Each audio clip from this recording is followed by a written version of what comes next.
ఖచ్చితంగా 3 పార్టీలు వస్తున్నాయంటే ఒక రాష్ట్రంలో ఓట్లు చీలుతాయి. మరి ఓట్లు చీలినప్పుడు ఎస్పెషల్లీ తూర్పు పశ్చిమ గోదావరి జిల్లాల్లో జనసేనకు ఎక్కువ ఓట్లు పడే అవకాశం ఉందా? అంటే నేను రీసెర్చ్ చేశాను భారతదేశంలో. మీరు అనుకున్న విధంగా ఆంధ్ర రాష్ట్రంలో 4 పార్టీలు, ఇంకా Bahujan Samaj party, Samajwad party, BSP, ఇంకా ఇలా కమ్యూనిస్ట్ పార్టీలు, దెన్ అసలైన నేషనల్ పార్టీస్ కాంగ్రెస్, బీజేపీ, ఇన్ని పార్టీలు ఉన్నప్పుడు సహజంగా రాజకీయంగా 6-7 పార్టీలు ఉన్నప్పుడు రాజకీయంగా 6-7 సమూజ్జిగా ఉండొచ్చు అని అనిపిస్తుంది ఆన్ పేపర్. ఎందుకంటే సెంట్రల్ గవర్నమెంట్లో నరేంద్ర మోడీ ఉన్నారు, ఇటుపక్క రాహుల్ గాంధీ, ప్రియాంక గాంధీ కలిసి వచ్చారు కాంగ్రెస్కి, నేషనల్ పార్టీ. ఈ జగన్మోహన్ రెడ్డి గారు ఒక సీఎం కొడుకు, చంద్రబాబు నాయుడు గారు ఇంకో సీఎం, ఇంకో తన కొడుకుని సీఎం చేద్దాం అనుకున్నప్పుడు బలంగా అనిపిస్తుంది ఆన్ పేపర్. బట్ ప్రజలు మీకు తెలుసో లేదు, 95% సీట్స్లో the fight is between 2 parties only. మీరు అనుకున్న విధంగా 5 పార్టీలు, 4 పార్టీలు, 3 పార్టీల మధ్యన ఉండదు. ప్రధానమైన 2 పార్టీల మధ్యనే పోటీ ఉంటుంది. ఇప్పుడు ఆ 2 ప్రధానమైన పార్టీలు ఏవి? Let me complete. Only up to 5% or 2-3%లోనే ట్రయాంగిల్ ఫైట్ ఉండొచ్చు, లేకపోతే 4 పార్టీలు ఉండొచ్చు. అంటే వెరీ రేర్గా 4 ప్రధానమైన పార్టీలు, ప్రధానమైన క్యాండిడేట్లు బలంగా పోటీ పడే constituency you can count on fingers 1, 2, 3.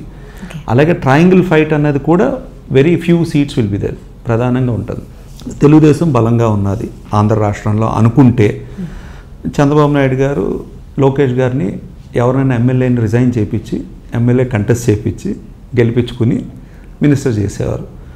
Chandrababu Naidu గారు ఆయన పరిపాలన గురించి, ఆయన గవర్నమెంట్ గురించి బలంగా నమ్మకం ఉంది కాబట్టి లోకేష్ గారిని ఎమ్మెల్సీ ద్వారా తీసుకుని వచ్చి మినిస్టర్ చేసుకున్నారు. ఒకటి.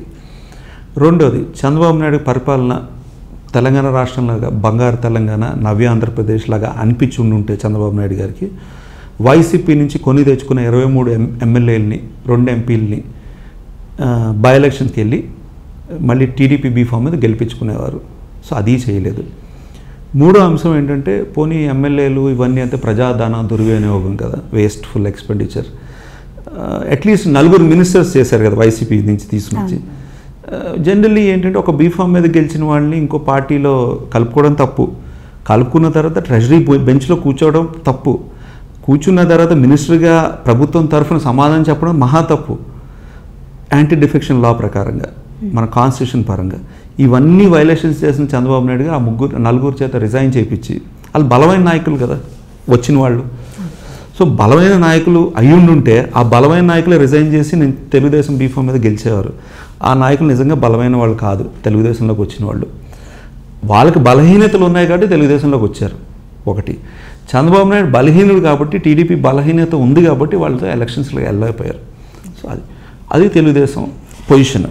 మరి జగన్మోహన్ రెడ్డి గారు బలంగా ఉండొచ్చు నెక్స్ట్ ఆల్టర్నేటివ్, అంతే కదా. చంద్రబాబు నాయుడు వీక్ అయిపోయాడు. ఆంధ్ర రాష్ట్ర రాజకీయం ఏంటి?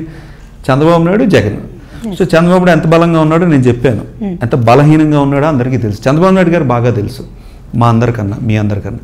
ఇప్పుడు జగన్మోహన్ రెడ్డి గారు ఎంత బలంగా ఉన్నారో మనం చర్చించినప్పుడు, జగన్మోహన్ రెడ్డి గారి నాయకత్వం మీద వ్యతిరేకత, జగన్మోహన్ రెడ్డి గారు సరళి, జగన్మోహన్ రెడ్డి గారు పరిపాలన దక్షత మీద నమ్మకం లేక 23 ఎమ్మెల్యేలు, 2 ఎంపీలు జగన్మోహన్ రెడ్డి గారు పార్టీ వదిలేసి టీడీపీలోకి వెళ్ళారు.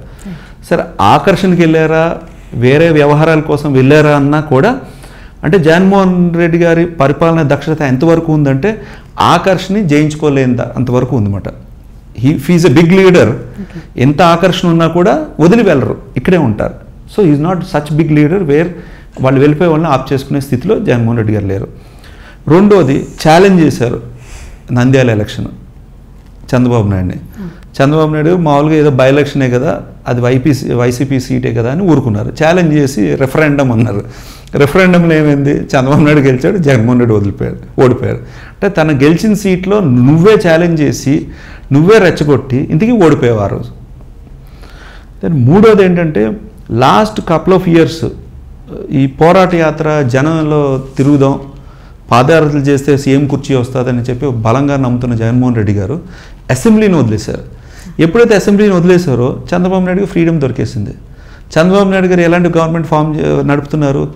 వైసీపీతో, టీడీపీతో, బీజేపీతో నడిపారు ఒక 4.5 సంవత్సరాలు.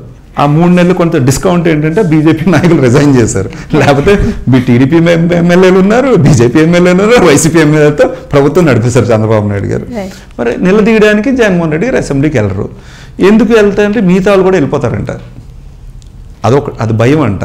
సరే ఏదేమైనా కూడా స్పీకర్ వ్యవస్థని మనం తప్పుపట్టాలి ఆంధ్ర రాష్ట్రంలో. అంటే తెలంగాణ రాష్ట్ర స్పీకర్ ఏం గొప్పోడేం కాదు, ఇక్కడ గవర్నర్ గారు ఉమ్మడి గవర్నర్ గారు. తెలంగాణ రాష్ట్రానికి ఒక వేరే బీఫామ్ మీద గెలిచిన ఒక మినిస్టర్ని టీఆర్ఎస్ ప్రభుత్వంలో చేస్తే అరే మరి ఆంధ్ర రాష్ట్రం వెనకబడిపోయింది కదా, నలుగురిని చేశారు ఇక్కడ తెలంగాణ ఆంధ్రప్రదేశ్లో గవర్నర్ గారు. మరి రూల్స్ చదువుకోవట్లేదా లేదా రూల్స్ తెలియవా అంటే కన్వీనియంట్గా everybody is looking in the other side. Speaker గారికి మేజర్గా రెస్పాన్సిబిలిటీ ఏంటంటే అందరూ ఎలక్షన్లో గెలిచిన తర్వాత ఓత్ అదేంటిది ఎవరైతే రిటర్నింగ్ ఆఫీసర్ ఉంటారో మనకి ఓత్ ఇచ్చి సర్టిఫికేట్ ఇస్తారు. From that day onwards you become an MLA or MP. అక్కడికి వచ్చింది అసెంబ్లీలో ఓత్ తీసుకుని then you become start performing in అసెంబ్లీలో డెసిగ్నేటెడ్ స్థానాలు ఇస్తారు అందరికీ. మనకి ఎక్కడ పడితే మన స్కూల్లో కూర్చున్నట్టు నా ఫ్రెండ్ అన్న తన పక్కన నేను కూర్చోలేను.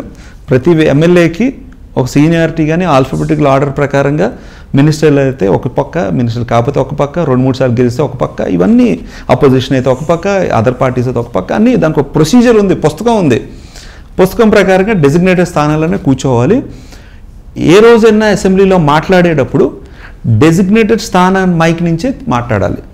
డెసిగ్నేటెడ్ స్థానం నుంచి ఆ మైక్ నుంచి కాకుండా వేరే మైక్ నుంచి మాట్లాడితే ప్రొసీజరల్గా అది మనం you don't need to take in to cognisance. అంటే ఒక వ్యక్తి ఒక ప్లేస్లో కాకుండా వేరే ప్లేస్లో మాట్లాడితే అది you cannot take it into real, అది ప్రొసీజర్స్.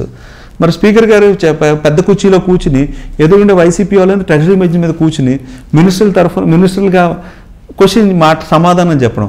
ఒక వైసీపీ ఎమ్మెల్యే అడిగిన క్వశ్చన్కి వైసీపీ మినిస్టర్ సమాధానం చెప్తుంటే స్పీకర్ గారు బ్రహ్మాండం, యాంటీ డిఫెక్షన్లో బ్రహ్మాండం, కాన్స్టిట్యూషన్ బ్రహ్మాండం, చంద్రబాబు నాయుడు పరిపాలన బ్రహ్మాండం.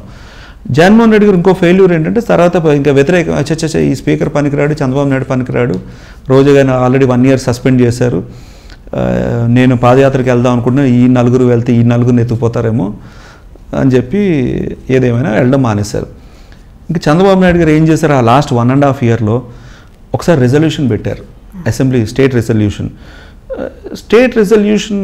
అసెంబ్లీ రెజల్యూషన్ అంటే ఆంధ్రప్రదేశ్లో మీరు నేను అందరూ కూడా తరఫున చంద్రబాబు నాయుడు గారు ఒక రెజల్యూషన్ పాస్ చేసినట్టు, నచ్చినా నచ్చకపోయినా. నచ్చదు లేకపోతే ఆపోజిట్ క్వశ్చన్ చేసేవాళ్ళు ఎవరు, అపోజిషన్ వెళ్ళట్లే. నరేంద్ర మోడీ అంత భారతదేశంలో ఇలాంటి ప్రధానమంత్రి ఎవరు లేరు, రాబోరు. నరేంద్ర మోడీ అంత పెద్ద వ్యక్తి ఆంధ్రప్రదేశ్కి ఇంత బ్రహ్మాండంగా చేశారని చంద్రబాబు నాయుడు గారు చెప్పి రెజల్యూషన్ పేస్ చేసి థ్యాంక్స్ చేసి ఒక 6 సార్లు ఆయన సన్మానం చేసుకుని, ఒక 6 సార్లు బీజేపీ నాయకులు వెంకయ్యనాయుడు సన్మానం చేసి, నరేంద్ర మోడీ గారు ఒక 6 సార్లు ఢిల్లీకి వెళ్ళి షాల్ కప్పారు. మళ్ళీ ఒక 6 నెలలు అయిన తర్వాత మళ్ళీ చేంజ్ ఆఫ్ మూడ్, ఎలక్షన్స్ వస్తున్నాయి, యూటర్న్ తీసుకున్న చంద్రబాబు నాయుడు మళ్ళీ అదే ఆంధ్రప్రదేశ్ అసెంబ్లీలో ఏం చేస్తారు, నరేంద్ర మోడీ ఏమీ చేయట్లేదు, బీజేపీ ఏమీ చేయట్లేదు, అన్యాయం చేశారు ఆంధ్రప్రదేశ్ కంటే, అదొక రెజల్యూషన్ పాస్ చేశారు. ఈ 2 ఎందుకు పాస్ చేసుకోగలిగాడు చంద్రబాబు నాయుడు అంటే జగన్మోహన్ రెడ్డి ఫెయిల్యూర్. సో ఇవన్నీ ఏంటంటే అటు చంద్రబాబు నాయుడు గారు తప్పుల్ని క్వశ్చన్ చేయకపోవడం, జగన్మోహన్ రెడ్డి గారు చంద్రబాబు నాయుడు పదే యూటర్న్లు కానీ తప్పులు చేస్తూ ఉంటే సైలెంట్గా ఉండడం. బయట మేము క్వశ్చన్ చేస్తున్నాం, మీరు పిలిచారు ఈరోజు మీ సోషల్ పోస్ట్లో, నేను క్వశ్చన్ చేస్తున్నాను చంద్రబాబు నాయుడు గారు జగన్మోహన్ రెడ్డి గారిని. ఎస్, అది ఎవరన్నా క్వశ్చన్ చేయొచ్చు, జగన్మోహన్ రెడ్డి అవసరం లేదు, ఎవరో అవసరం లేదు. మిమ్మల్ని ప్రజలు ఎన్నుకున్నారు, మీకు బాధ్యత ఉంది. దానికి తోడు ప్రతి నెల ఇప్పుడు ఇదివరకు అయితే 5,000 10,000 ఇచ్చారు ఆనరేరియం కింద ఎమ్మెల్యేలకి ఎంపీలకి, ఇప్పుడంతా లక్షల్లో ఇస్తున్నారు. ఈ వీడియో కనుక మీకు నచ్చినట్లయితే లైక్ చేయండి, షేర్ చేయండి, కామెంట్ చేయండి. మరిన్ని ఇంట్రెస్టింగ్ అప్డేట్స్ కోసం సోషల్ పోస్ట్ యూట్యూబ్ ఛానల్ ని సబ్స్క్రైబ్ చేయండి. పక్కనున్న బెల్ బటన్ ప్రెస్ చేయడం మర్చిపోకండి.